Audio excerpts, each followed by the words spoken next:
Hi, it's Jeff. And Denise from Mousesteps.com. And this is episode number 281. 281. Of Mousesteps Weekly. Sponsored by MEI Travel and Mouse Fan Travel. MEI and Mouse Fan Travel owner Becky has been traveling a lot this year. She was on a Disney cruise in Europe. She was also at Disneyland, Walt Disney World, Universal Studios here, I think Disneyland twice. They really can help you with wherever you want to go. Not only Disney, but Universal or anywhere around the world. And we can attest right now, great time to plan for Christmas. Yes, I know. We're already planning a Christmas trip, which we weren't necessarily expecting to, but... so there are deals to be had for Christmas time. Yes, at various places around the Disney world.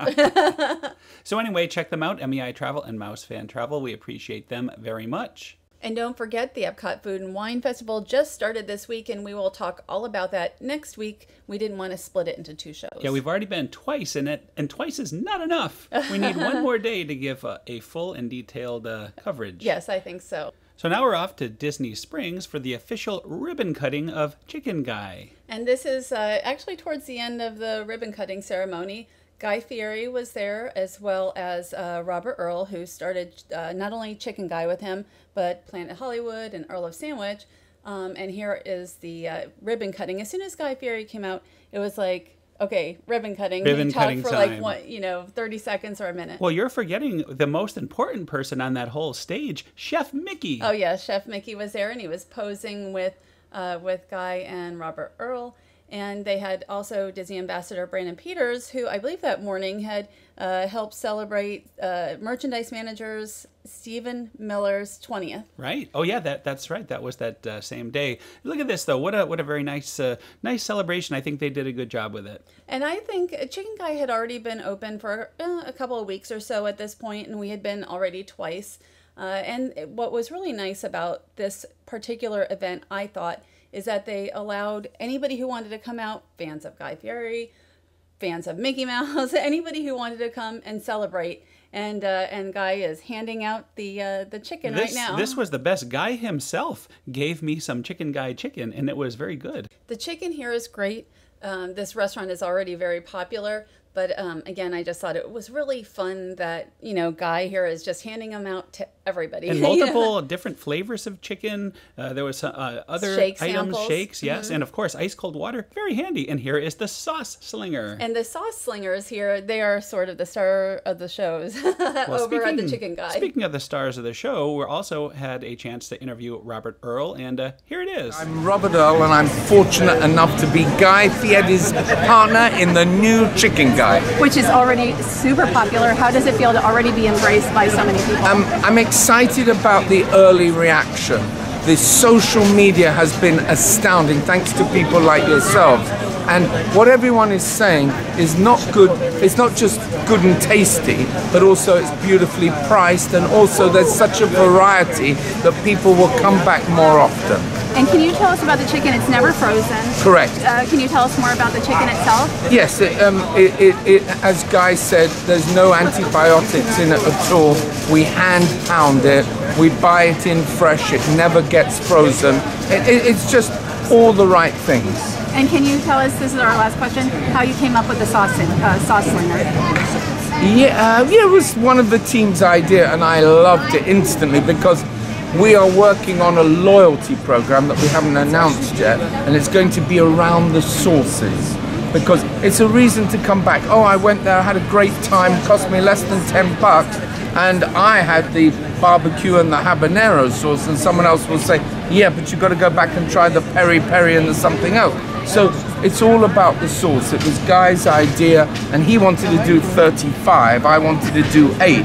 But as a good partnership, we settled on 22. Awesome. Well, speaking of the sauce slinger, when we were here for the first time, you were able to try a sauce you never would have even known about because of it, and it was your favorite. Yes, so we're going to keep the sauce slinger around forever. Well, there he is, right there. He's hard We're at going to work. nail him here, and he can't go and be an actor like he wants to be.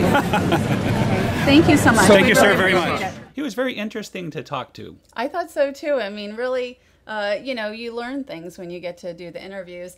But this was, again, a really fun event. If you get over to Disney Springs, we definitely recommend Chicken Guy. So many different sauces, and the grilled chicken especially is fantastic. I totally agree. And just footsteps away from Chicken Guy is Yesake. And we were invited out here also. We're doing quite a bit of Disney Springs today because we had a number of different events.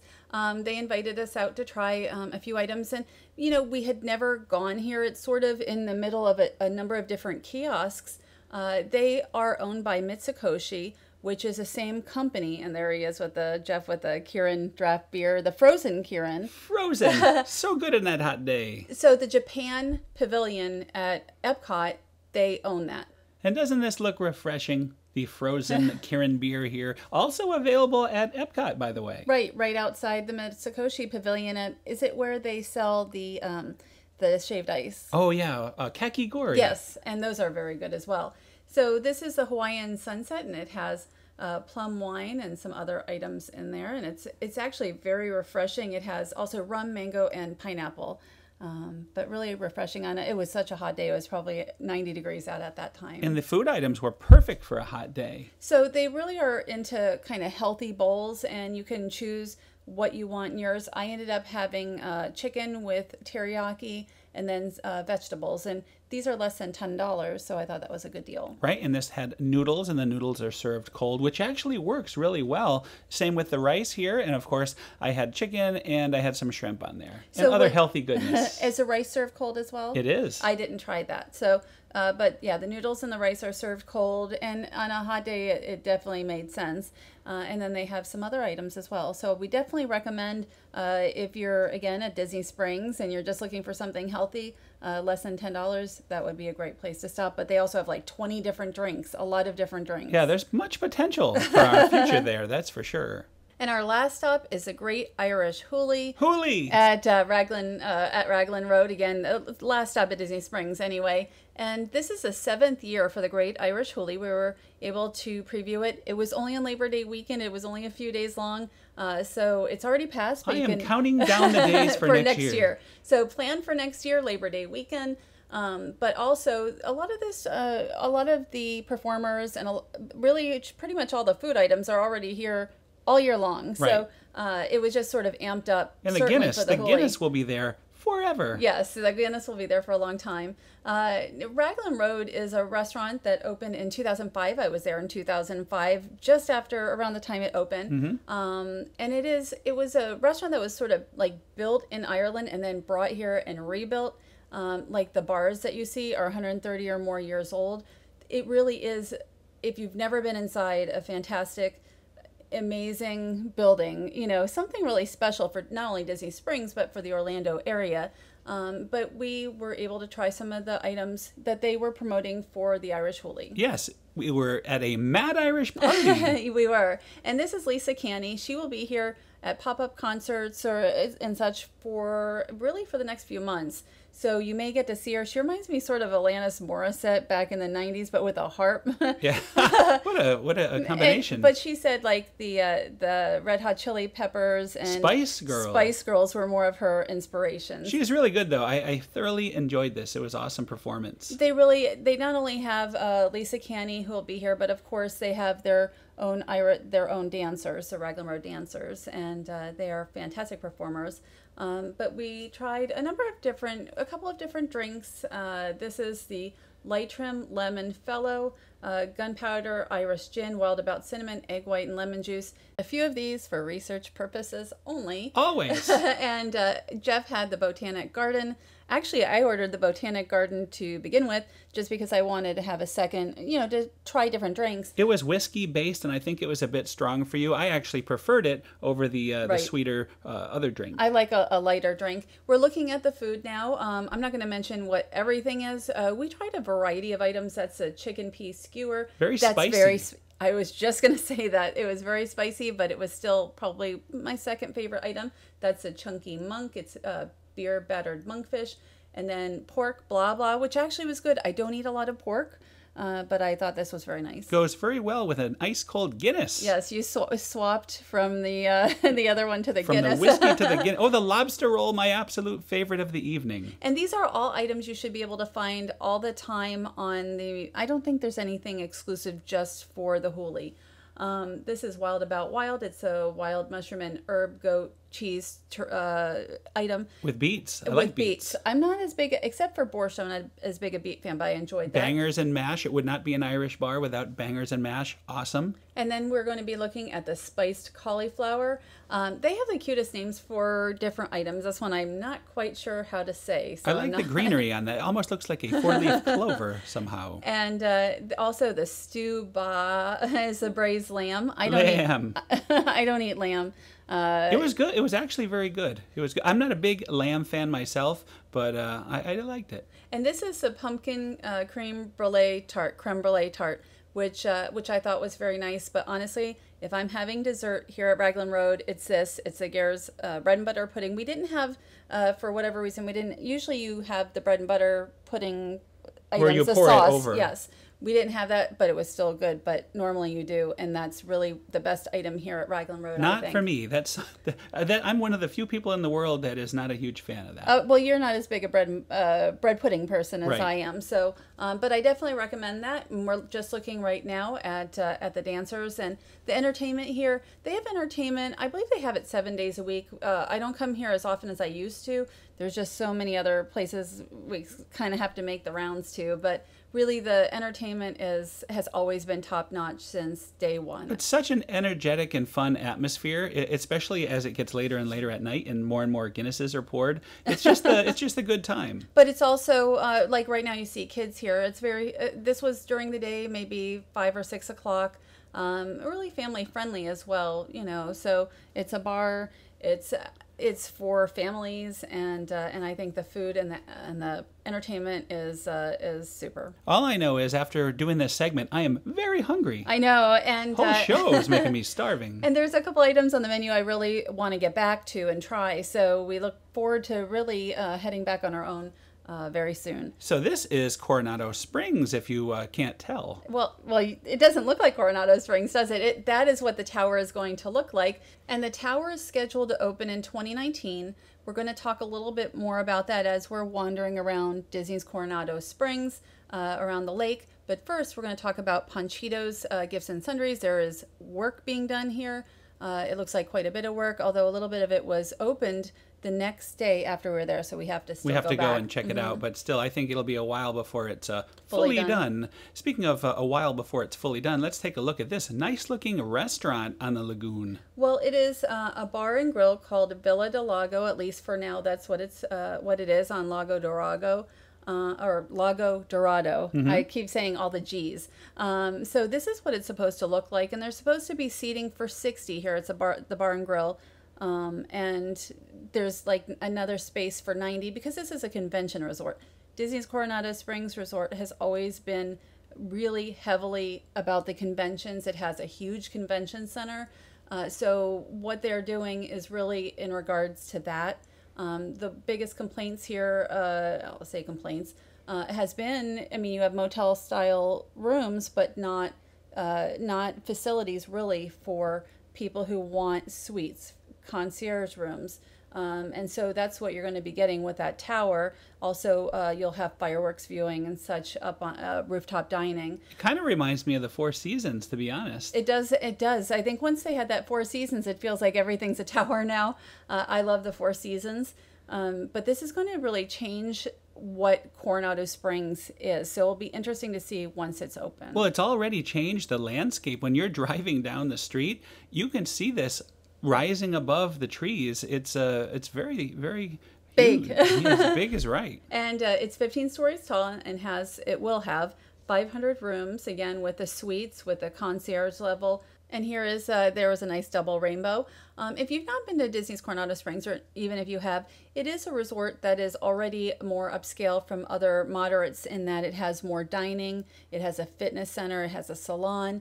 There's a lot of upgrades to this particular moderate resort. So I don't know what it's going to be classed at. If it, I don't know if the resorts will have class like value, moderate, deluxe eventually. It'll be interesting to see what happens, but it certainly won't be a moderate. It already is an upper level moderate. So I'm guessing that if they still class, it will be more of a deluxe resort, but with some moderate rooms, which would be the more the motel style, and just motel in the sense that you can drive up to your room. Yeah, you would think the tower would be a different classification than the rest of the resort. You would think. But Disney's Art of Animation has suites and it has standard rooms, so it'll be interesting to see how that works. I think it will be more of a deluxe property. So also this week, a big announcement for dining. And we don't always talk about news, but I thought this was really of interest.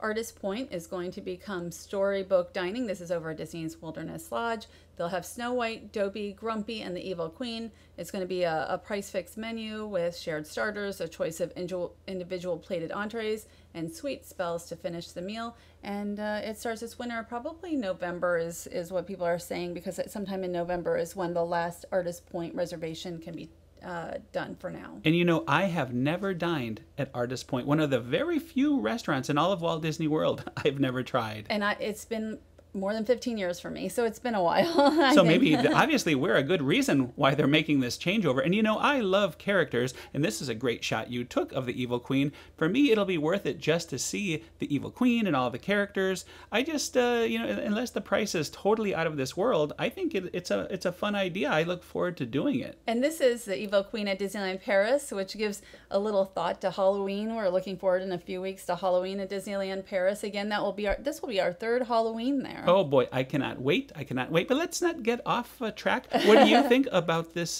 this new dining adventure? You know what? I don't know. I haven't been to Artist Point in quite some time. It is nice for guests otherwise to be able to have adults to have sit-down experiences, and this takes one away from that. So that's a negative in it. So we'll see. I mean, it could be great. Well, didn't they have a special dining event at Hollywood Studios for a little while, Halloween themed? I think it even included the Evil Queen. Yes, and I believe they did, but we didn't do that. So yeah, we never did that one. Here we are again at Disneyland Paris, because that's where you can find the Evil Queen. Yes, we everywhere. have to resort to Disneyland Paris to show you our Evil Queen. Now, this is kind of related to the Evil Queen. At Disneyland Paris again. Because she turns herself into the hag if you watch the Snow White film. And if she appeared like this at this new event, I don't care what price it is, unless it's totally outrageous. I will be there just for this opportunity. But I know it's not going to never happen. But you just want to show off all the villains at Disneyland Paris. Disneyland Paris does a great Halloween. So if you're able to go to Disneyland Paris for Halloween, I highly recommend it. And then there's Artist Point, and we don't know if we recommend that yet or not. We'll keep you updated. We'll keep everyone updated. As you can see, though, now we're moving over to Epcot. We had a very special invite, a special opportunity to watch Illuminations right from the end of this boat dock here. They call this the Canada Boat Dock, and our good friend Martin Smith invited us to go out there. Not often you get this chance, and it was really cool to see Illuminations from inside the show with water all around us. And I've loved Illuminations since it first started. And just for the Millennium Celebration, which is how long do you remember Tapestry of Nations and all of that? Well, one thing that we learned doing research, who knew? Right now, while the narration is setting up the show, it is Jim Cummings, Winnie the Pooh himself, who does the welcome, welcome everybody to the show narration. And how did I not know this? It's like maybe sometime in the last 20 years I knew it, but I forgot it. I don't know, but it doesn't sound like him to me. I'd like to hear Winnie the Pooh and Tigger do the whole good evening thing and the whole introduction. Like, how many people knew that? And maybe everybody. I bet you everybody knows. All of you knew this and didn't tell me. It's outrageous that we didn't know. But this is such a fantastic view from here. The dock does move a little bit. Oh, yeah. So that was very interesting. Yes. How awesome to watch this. And you're going up and down with the water. I mean, it's free floating. So awesome. And Illuminations is an incredible show. Anyway, so boy, oh boy, thank you so much for this opportunity. And again, we're just looking here at, do you remember when, it wasn't that long ago, a number of years ago, when they would blow the barge fire. I don't even know what it was, but it would be so loud. This is the second fire barge. They actually had a different fire barge when the show opened. But yes, you're talking about the burn-off. Yes, the burn-off happened later at night. Like 10:30 p.m., the burn-off. And it sounded like boom, and they would do that every night. And now it's like part of the show. And that was, I guess, a number of years ago, but they did that for years and years and years. And all of a sudden you'd be walking, even at the boardwalk, and boom. It sure was an attention getter when that happened. And we saw it a number of years ago, a few years back, when every now and then it won't burn off during the show, and then they still have to do that. So I'm just panning to kind of show you, here we are, and there's the crowd. The crowd is cheering and going crazy. The show just ended, and of course there's one of the gift shops. So this shows a little bit of a better vantage of what I'm talking about, where we got to see the show from. It was really fun. It's something we had never done. It's something we may, never do again. Oh, and there's Martin waving. There he is, our house guest. Yeah, our 3-week house guest every year. And Chris and Michelle. So this was, something special for us, something unique for us. And really, anytime we get to see illuminations, we don't really go out that often in the evenings to the parks. And so it's really nice to get to see illuminations. It never gets old. Never gets old for me. I know you're about to say it's rumored to change. But, at some point in the next couple of years, but we'll see what happens. I mean, it has been here for just about 20 years now. So anyway, there he is up there on the very top in the back. Thanks again, Martin Smith. We appreciate the invite. We had an awesome time. And believe it or not, that is another show. That's another show that, thanks to our sponsor, MEI Travel and Mousefan Travel, please check them out, book with them. And they can help you with really anywhere you want to go. They even do Disney, not just the Disney Cruise Line, but Becky was on the Norwegian Bliss. They do Royal Caribbean and so many other cruise lines. And they can try to find you that best price also. Absolutely. Highly, highly recommended. So what are we going to do? Next week, we're going to talk all about, because you didn't get enough food this week, we will have nonstop food and wine all next show. Well, it won't be all food, though. There's a lot of other things that happen, like the dance party. The weekend dance party. Yes, with Remy and Emile. We were at the very first one. But they won't be there at the second one. So they'll probably be here a couple of weekends total. They rotate the characters, and we'll talk all about that next week. And then also there is the chocolate display. Yes, the chocolate display, which is amazing. As always, the nice thing is the festival center is totally open. We'll also get, by then maybe we'll have our cutting board. Oh, giant cutting board. No, it's a little cutting board. But also the scavenger hunt, the Remy's scavenger hunt. There's actually so much goodness at the Food and Wine Festival that has nothing to do with food and wine. That's what we'll be concentrating on. Well, but we've also tried some samples, and we'll try some more this coming week, and so we'll talk about some of that as well. Some we've already had before, because they do. The Epcot does have a lot of the same samples as last year, but they have a lot of new ones as well. So we're just kind of cover some of both of those. So anyway, thanks again for listening. Have a great week, and we'll see you all next week. Have a great week.